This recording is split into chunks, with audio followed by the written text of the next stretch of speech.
Bismillahirrahmanirrahim. In this lecture, we'll discuss various disorders, various bullous disorders, or various disorders in which blister formation that occurs. So there are four important types: pemphigus. Pemphigus, again, it has few subtypes: pemphigus vulgaris, vagitans, fallacious, and two more. Then there comes the bullous pemphigoid, dermatitis herpetiformis, and epidermolysis bullosa. So we'll discuss these four types one by one.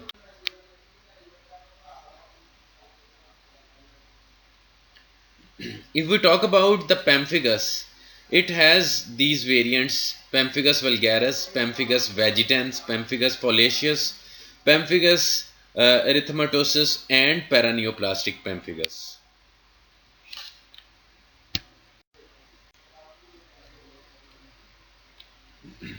Pemphigus vagitans.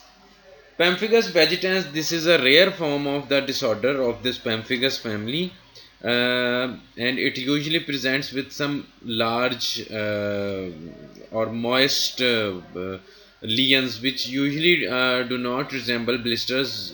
They have somewhat a wart-like consistency. The main areas that are involved by pemphigus vagitans, they are flexular surfaces, axilla, and the groin. Pemphigus foliaceus. Pemphigus foliaceus, it is more benign form as compared to the other two varieties. By this, I do not mean to say that the other two varieties, they are malignant. They are also benign, but it is more. The intensity of pemphigus foliaceus, that is more or less as compared to the two other types. The main areas involved, they are scalp, face, chest, and the back. And the blisters, they usually involve the superficial layer of the skin.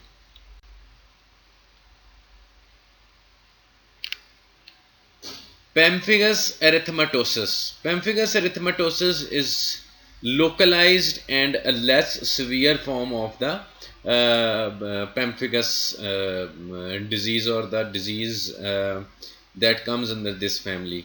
A very important feature of this pemphigus erythematosus is the area distribution, and the main area involved by pemphigus erythematosus is the malar area of the face. Malar area of the face, that is also involved in systemic lupus erythematosus. So in the same fashion, the rash or the vesicles or bulla formation in pemphigus erythematosus, that occurs in the malar area of the face. Paraneoplastic pemphigus. Paraneoplastic pemphigus, that is associated with various malignancies, and one very important malignancy is non-Hodgkin lymphoma.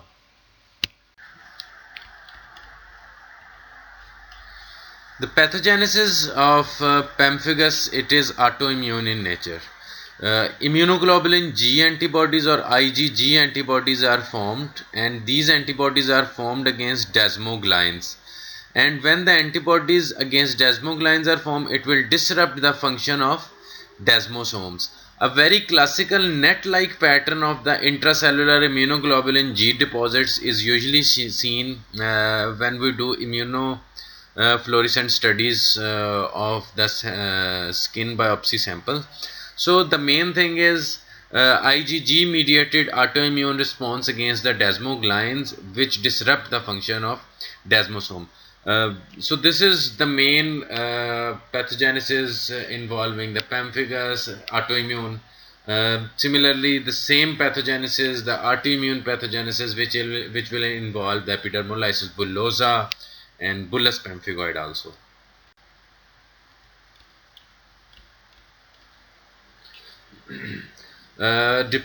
Talking about the morphology of the pemphigus. If we talk about the generalized morphology of the pemphigus, these are few important points that needs to be elaborated. One very important thing is acantholysis. Acantholysis, or it is the lysis or distortion of the intracellular adhesions or intracellular bridges that connects the adjacent squamous epithelial cells. So acantholysis, it always involves the squamous epithelium. In acantholysis, there occurs the lysis or distortion of intracellular adhesions or intracellular bridges which connect the adjacent squamous epithelial cells. And as a result of acantholysis, the cells they become rounded. इसके अलावा one important feature is the epidermal hyperplasia that is consistent with one or two very important forms or the subtypes of the pemphigus. बाकी जो दो तीन चीज़ें लिखी हैं, immediate suprabasal blister, row of Thomston appearance and subcorneal blister, I will discuss in the coming slides.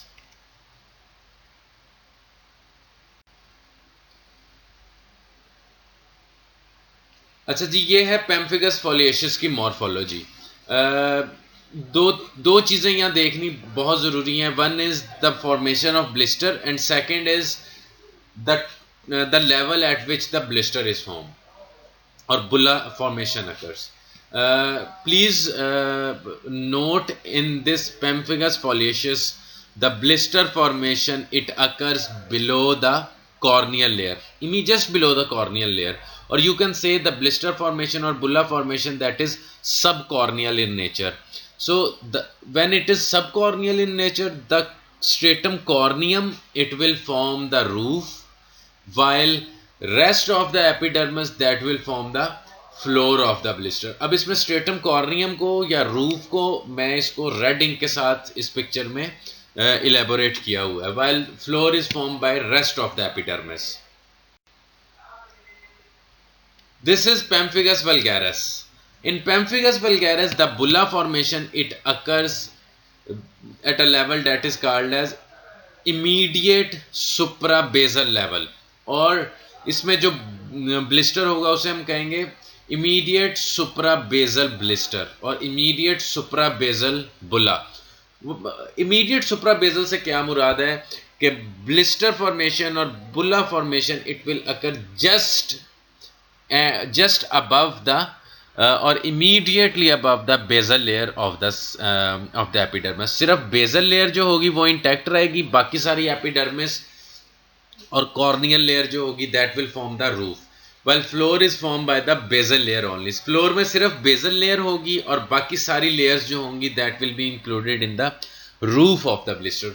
Again अब इसमें bezel layer को ये मैंने शो कर दिया रेड इंक के साथ। So this is the basal layer, while others they are the other layers of the epidermis, the corneal layer, the spinosum and the rest of the squamous epithelial cells. So this is an important point, how to differentiate pemphigus foliaceus from pemphigus vulgaris. अच्छा, दूसरी चीज जो थी आपने पिछली slide में देखी, row of tombstone appearance. अब just the floor which comprises of the basal layer, अब वो बेजल लेयर में जो सेल्स होंगे they will look like the tombstones. जैसे किसी ग्रेवयार्ड में when we see graves, they are present next to each other and on each grave you can see tombstones, वे कतबे लगे होंगे और दूर से देखें तो वो एक पूरी यूं लाइन नज़र आ रही होती है कतबों की। तो इसमें भी सेम वही सिचुएशन होगी पेम्फिगस वल्गैरिस में। बेजल लेयर जो होगी that will mimic that tombstone appearance. इस चीज़ को हम कहते हैं row of tombstone appearance. So this is Pemphigus vulgaris. Next important disorder that comes under the heading of bullous lesions, that is the bullous pemphigoid. Bullous pemphigoid, it usually affects the elderly individuals and mainly present on axilla, groin, inner aspects of the thigh and flexor surfaces. Oral lesions, they are present in about 15% cases of the bullous pemphigoid. Pathogenesis, again the pathogenesis in case of bullous pemphigoid, that is the same story as we talk about pemphigus. So it is autoimmune disorder.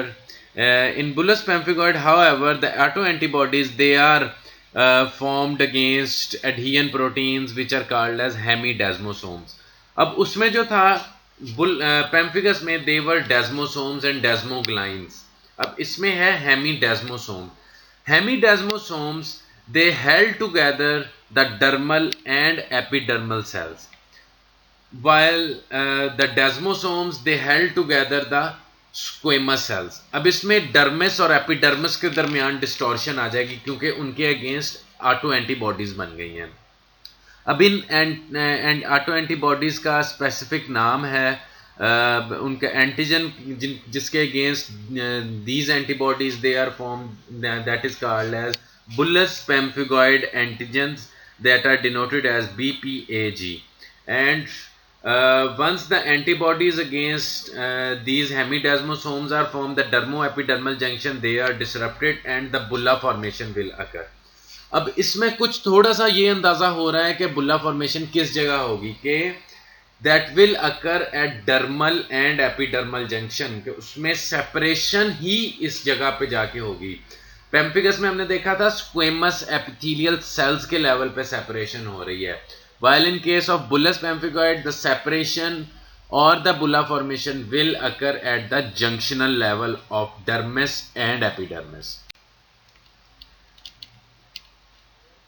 Morphology of bullous pemphigoid. In bullous pemphigoid, bulla formation will occur, and the bulla they usually measure about 2 centimeter in diameter. However, they can go up to 4 to 8 centimeter. The bulla they are tense and filled with clear fluid, and they usually heal without scarring.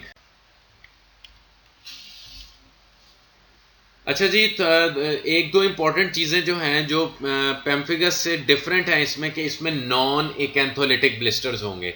एकेंथोलाइसिस का मैंने बताया था कि disruption of the intracellular bridges between the squamous epithelial cells. So इसमें अब squamous epithelial cells तो involve नहीं हो रहे, इसमें डर्मिस और एपिडर्मिस का जंक्शन इन्वॉल्व हो रहा है। सो नॉन एकेंथोलिटिक ब्लिस्टर बनेगा नंबर 1। पेम्फिगस में द ब्लिस्टर वाज एकेंथोलिटिक। और इसके अलावा the second important thing is सब एपिडर्मल होगा, कि डर्मिस के नीचे at the dermo-epidermal junction. This is very important point. और इसके अलावा perivascular infiltrate of inflammatory cells like lymphocytes में भी प्लाज्मा सेल्स भी आ सकते हैं, उसकी वजह से डर्मल एडिमा भी होगा। ये सारा कुछ you can also see these things in the pemphigus vulgaris and foliaceus. हाँ, एक और पॉइंट जो इंपॉर्टेंट पॉइंट है, that is the vacuolization of the basal layers. Basal layer में जो सेल्स आपको नजर आएंगे, basal layer of the epidermis, उसमें जो सेल्स नजर आएंगे, most of the cells in that layer will be vacuolated, unlike pemphigus. अब ये सेम वही आ गया बुलस पेम्फिगॉइड के, इसमें सेपरेशन देखें आप किस लेवल पे हो रही है। डर्मिस नीचे है और epidermis that is been lifted up and is forming the roof of the bulla. So whole of the epidermis that will be forming the roof of the bulla, इसीलिए इसको हम कहते हैं सब एपिडर्मल बुल्ला, सब epidermal blister. Next important disorder is dermatitis herpetiformis. Basically it is again a disorder of adult age group, usually 3rd and 4th decade of life में we came across the cases of these dermatitis herpetiformis, and it has a very strong association with the celiac disease. One very consistent feature of dermatitis herpetiformis is extreme itching. So the vesicles or the bulla formation in dermatitis herpetiformis, they are extremely pruritic. इसका भी same वही pathogenesis है कि इसमें भी auto antibodies होंगी। पिछले दोनों डिसऑर्डर्स में हमने पढ़ा था कि immunoglobulin G are involve, while in this case dermatitis herpetiformis immunoglobulin A antibodies are involved, and these immunoglobulin A antibodies, they usually cross react against the reticulin protein, and this reticulin protein these immunoglobulin A antibodies which are present in the dermatitis herpetiformis, due to its association with the celiac disease, the pruritus or the rash or the bulla formation in dermatitis herpetiformis, it may react to gluten-free diet. This is an important point, that dermatitis herpetiformis, it may respond to gluten-free diet, क्योंकि उसमें coeliac disease में the main stay of the treatment is gluten free diet, और इसकी association भी है, there is strong association, so it is suppose के the gluten free diet it may help in the treatment of this dermatitis herpetiformis। अच्छा जी, ये आगे सारे इसके मॉर्फोलॉजिकल पॉइंट्स हैं। इसमें बाइलेटरल सिमेट्रिकल वेसिकल्स बनती हैं usually on the extensor surfaces, और सब एपिडर्मल ब्लिस्टर बनेगा इसमें, और फोकल इसमें डर्मल एपिडर्मल जंक्शन पे सेपरेशन भी होगी। इसमें इंपॉर्टेंट पॉइंट ये है कि बेसल सेल्स दे शो वैक्यूलाइजेशन, वो हम आगे भी मैं आपको दिखाता हूँ पिक्चर में कि how the basal cells they show vacuolization. Granular immunoglobulin A deposits they are usually seen on immunofluorescence. ये है जी डर्माटाइटिस herpetiformis की माइक्रोस्कोपिक पिक्चर। अगर देखें तो you can see the separation at the basal level from the at the level of dermis and epidermis. तो सब epidermal blister इसमें बन रहे हैं, और ये मैंने 2-3 जगह पे इन सर्कल भी किया हुआ है रेड कलर में। This is the vacuolization of the basal cells, और basal layer vacuolization neutrophilic infiltrate की कलेक्शन हुई है, जिसकी वजह से it can make some micro abscess formation at this place. Epidermolysis bullosa. Mainly there are inherited defects in the structural proteins, and these structural proteins they maintain the normal organization of the skin. Blister formation in case of epidermolysis bullosa, it occurs at the pressure sites, at the sites which have repeated rubbing or repeated trauma. इसकी 2-3 types हैं. One is simplex type.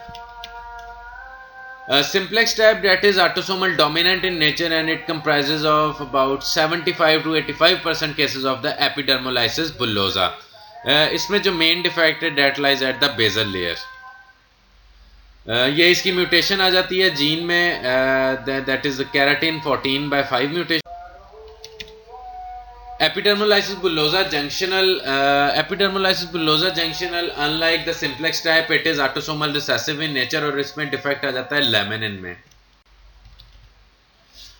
Dystrophic type of epidermolysis bullosa, इसके दोनों ही modes हैं, autosomal recessive भी है, autosomal dominant भी है. Blister formation that occur beneath the lamina densa, और इसकी कोल 7A1 जीन की mutation that is usually present in case of epidermolysis bullosa dystrophic type.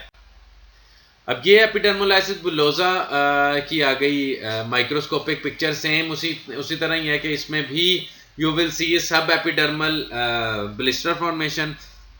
अब सब एपिडर्मल ब्लिस्टर फॉर्मेशन को हम कैसे इस पे देखेंगे कि how it is bullous pemphigoid, how it is dermatitis herpetiformis, और how it is epidermolysis bullosa. अब इसमें हमें करना वो पड़ता है, या तो we have to go for immunofluorescent studies, or otherwise we have to go for electron microscopic studies. So this was a lecture about the various bullous disorders. इसके बाद हम देखेंगे कोई जो malignant skin tumors हैं वो पढ़ लेंगे एक दफ़ा, और उसके बाद फिर हम जो स्किन का एक आधा और छोटा टॉपिक रह जाएगा, उसमें melanoma, that is important, melanoma हमने पढ़ना है अभी, उसके बारे में पूरा एक लेक्चर होगा. सो 1-2 लेक्चर्स और होंगे इंशाल्लाह ताला स्किन के, उसके बाद विल स्टार्ट GIT.